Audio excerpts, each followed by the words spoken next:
Okay, problem 22 says, which of the following ground state ions is /R paramagnetic?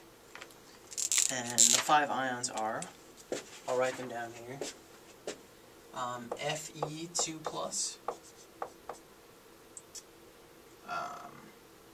lost my place, zinc 2+, Cu1+, nickel 2+, and vanadium 3+. Okay, so you'll most likely need a periodic table to do a problem like this. What you gotta do is, so for example, I'll do iron using the periodic table. I look it up and I see that it's in the 6th spot of the transition metals after argon as the base noble gas. So it's going to be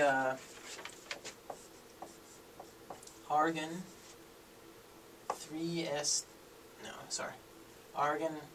4s2 3d6. So if I draw out this electron configuration, this is the at 4s, and here is the 3d spots. So 4s2 3d6 has 1, 2 for the s, and then 6 in the d orbital, so 1, 2, 3, 4, 5, 6. Okay? However, this atom has a charge of +2, which means that we have to remove 2 electrons. And in transition metals, it's preferable to take those electrons away from the s orbital. So what we're going to do is we're going to remove those 2 so that this ion can have its positive charge of +2. So paramagnetic refers to whether there are any unpaired electrons in the in an orbital. And clearly there are. There's actually 1, 2, 3, 4. But that doesn't matter. If there's 1, it's paramagnetic. If there's more than 1, it's paramagnetic. If there's none, then it's not paramagnetic. It's diamagnetic. But this one is.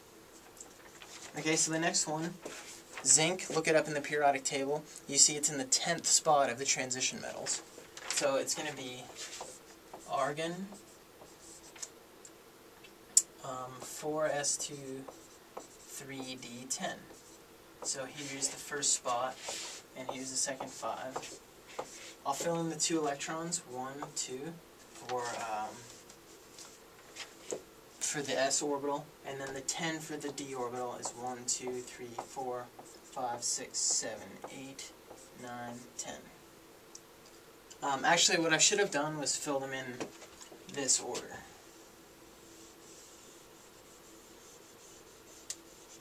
Don't do what I did.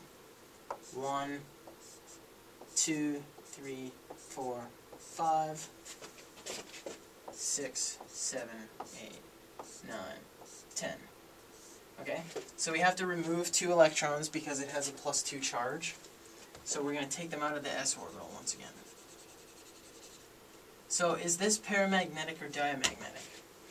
Well, all the electrons are paired. So this is not paramagnetic, it's diamagnetic. Okay, copper is going to be Ar. It's actually only 1 spot over from zinc. So it's going to be 4s2 3d9. 1, 2, 3, 4, 5. So put in the 2 electrons for the s orbital, 1, 2, then put in the 9 for the d orbital, 1, 2, 3, 4, 5, 6, 7, 8, 9. Okay, so this has a +1 charge, so you take out 1 electron from the s orbital.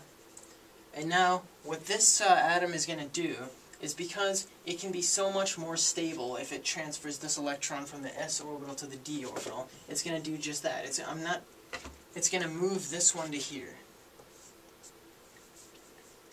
So, is this paramagnetic or diamagnetic? Well, it's just like the zinc above it, so this is also diamagnetic. Okay, so how about nickel? Nickel is one spot over once again. So it's going to be AR 4S2 3D8. So this is the S, 4S, this is 3D. So put in the electrons, 1, 2, then 1, 2, 3, 4, 5, 6, 7, 8. This has a charge of +2. These S's are going to be taken out. There's still 2 unpaired electrons. You can't make that any more stable. So this is paramagnetic because there's 2 unpaired electrons right here. And finally, vanadium is AR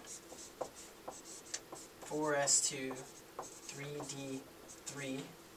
Again, I got that from the periodic table.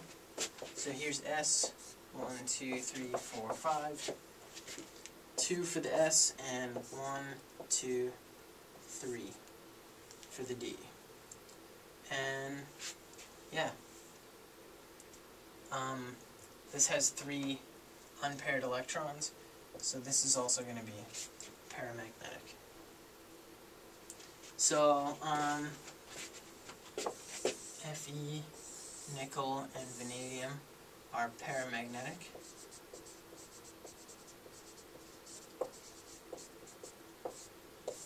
For number 1, number 4, and number 5.